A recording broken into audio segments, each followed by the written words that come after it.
इंसान का रूप कैसे बनता है आप और हम सब जो लोग जानते हैं। इंसान का रूप दोबारा जन्म लेता है। कैसे दोबारा जन्म लेता है? जैसे अंडा एक बार मां के पेट से अंडे के रूप में आएगा और दोबारा उसको मां पकाती है। पकने के बाद उसको जब समय आता है फूट करके बाहर निकलता है तब पता चलता है कि मैं पक्षी हूं, मैं छिपकली हूं, मैं सांप हूं, मैं कबूतर हूं। कब? जब वो पूर्णतः पक करके सामने आता है। ठीक इस प्रकार मनुष्य केवल मां के पेट से पैदा होकर के मनुष्य नहीं बनता। मनोरभव बनने के लिए इन संतों के चरणों में आना पड़ता है। जब गुरुजन आशीर्वाद देते, ज्ञान देते, विद्या देते, तब वो मनोरभव बोलता है और द्विज कहलाता, अर्थात दोबारा जन्म लेना पड़ता है। सज्जनों, आज हम दोबारा जन्म लेना नहीं जानते, हम दोबारा जन्म लेना नहीं चाहते।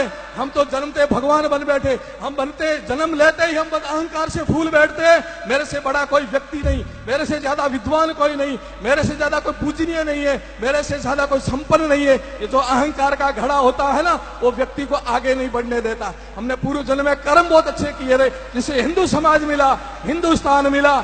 और यदि अब हम मनोरभवक बनना चाहते हैं तो पुनः लौटिए हमारी संस्कृति की तरफ।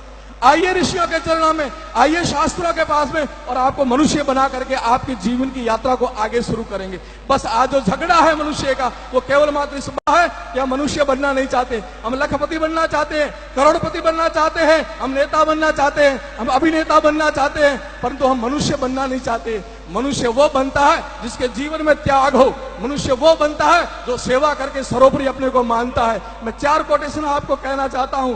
देवता कौन, ऋषि कौन, मनुष्य कौन, राक्षस कौन और दानव कौन?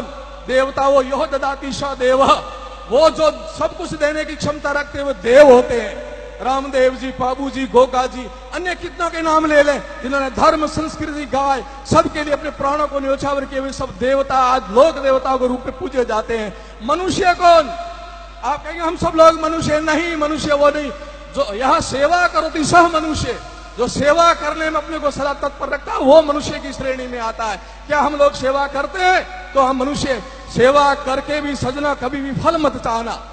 मैं ये कर रहा हूं, इसका मुझे फल मिल जाए, लोग मुझे पूछे, मेरा नाम रोशन हो जाए, पत्थरों में लिखा जाए, जगह जगह मुझे उच्चारित किया जाए, मेरे 3-3 पीढ़ियों के मैं नाम लिखा दूं। सेवा, ये सेवा नहीं होती है। सेवा के पीछे आप फल की इच्छा मत रखना, तो वो सेवा आपको बहुत बड़ा फल देगी। और सेवा करके यदि आप कुछ फल की चाहना रखो तो वो सेवा सौदे में बदल जाएगी, वो सेवा सेवा नहीं रहेगी।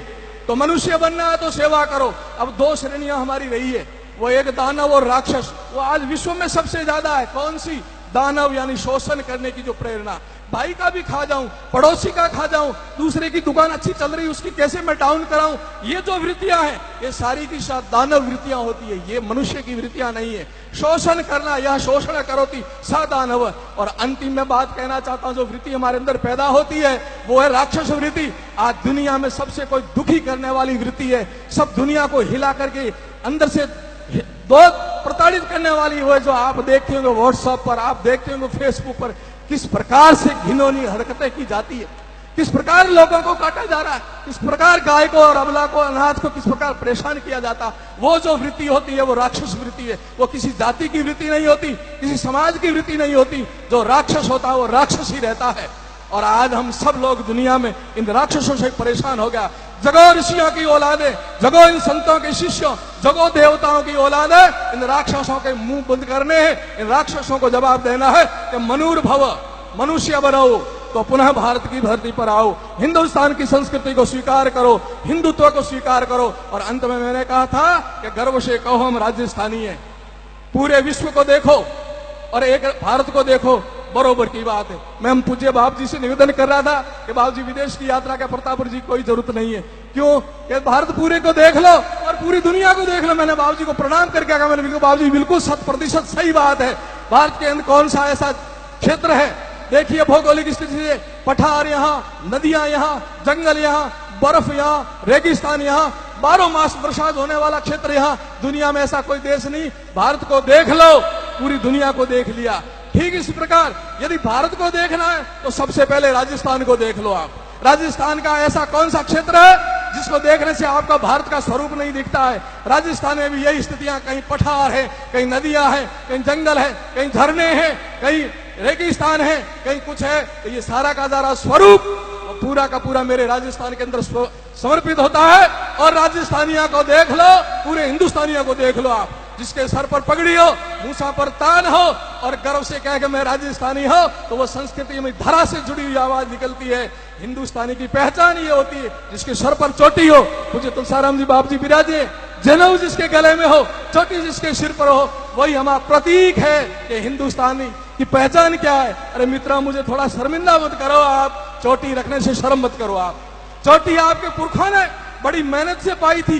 क्या मेहनत की उन्होंने दुनिया को दिशा दी, दुनिया को रास्ता बताया कि मनुष्य बनना तो ऐसे जाओ। तो पूरे दुनिया के सभी संत कहो या फिलोसोफर कहो, उन्होंने कहा दुनिया में यदि सर्वश्रेष्ठ कोई धर्म है और सर्वश्रेष्ठ कोई समाज है तो हिंदू समाज है। इसको तगमा कौन सा दिया जाए, इसको कौन सा पदक दिया जाए, क्या भारत रत्न दिया जाए, परमवीर चक्र दिया जाए? तब सभी मनुष्यों ने कहा नहीं, इनको ऐसा पदक दिया जाए सबसे ऊंचा, यानी चोटी दी जाए, सबसे ऊपर हिंदू संस्कृति को बैठाया जाए, यानी सर पर चोटी, यानी सबसे ऊपर है। इतनी परिश्रम करके ली हुई है चोटी, इतना बड़ा तगमा लिया हुआ, और हम यूं ही कटाते जा रहे, फैशनेबल बने जा रहे। नहीं, फैशन तो चोटी रखने में अपना, वो पूर्वजों की दी हुई चीज, चोटी गर्व से रखो, जनेऊ गर्व से धारण करो, तिलक गर्व से लगाओ, घर में पवित्रता बनाए रखो। और अंततः मैं कहना चाहता हूं कि यदि मनुष्य बने रहना है और केवल मात्र अपने को बचना है तो एकमात्र बात है, खुद पर गर्व करो, अपनी संस्कृति पर गर्व करो और अपने बच्चों को उस रास्ते पर चलाओ। आप सब गृहस्थी हो, आपका धन मैं नहीं आंकूंगा, आप कितने बैंकों में पैसे लेके बैठे हो, आपकी कितनी अच्छी गाड़ियां मैं नहीं आंकूंगा, ये संत भी नहीं आंकेंगे कि आप कितने धनवान हो। संत और हम सब एक ही बात कहेंगे, आपके पूत सपूत हो तो आप धनवान हो, और पूत कपूत हो तो अरबपति होते हुए कंगाल हो आप। इसलिए आप सबसे ज्यादा कोई ध्यान देना चाहते हो, माताओं बहनों युवाओं को सबसे कहना है, मेरा यही है, संतों का भी यही निवेदन है कि आप किसी भी कोने में रहो दुनिया के, कैसे भी भरकस प्रयास करो, परंतु अपनी संतति और अपने संस्कारों को ऐसे मजबूती से पकड़े रहो कि आने वाली पीढ़ियां आपके समाज को, आपके गुरुओं को और आपके धर्म को भूले नहीं। बस इतना ही कहना चाहता हूं। बाकी आपकी जो तपस्या, लग्न, आपकी निष्ठा और मेहनत देकर के हम सब लोग गदगद हैं। कहाँ राजस्थानी भाषा, कहाँ या मलयालम भाषा, कितनी उठपटी ज्यादा, आप इतने फर्राटेवन बोल रहे हो, ये गजब कर दिया आपने। कहां से कहां आकर के कितनी मेहनत की। पुनः आपको बहुत बहुत बधाई देता हूं, मातृशक्ति को प्रणाम, संतों के चरणों में वंदन करते हुए मैं बहुत बहुत आशीर्वाद लेना चाहता हूं कि हमारा समाज, हिंदू समाज, हिंदुस्तान और ये राजस्थान ऐसे ही उन्नति करता रहे। बोलिए भारत माता की, सनातन धर्म की, गौ माता की, अनंत कोटि संत महात्माओं की बहुत बहुत शुभकामना, बहुत बहुत धन्यवाद।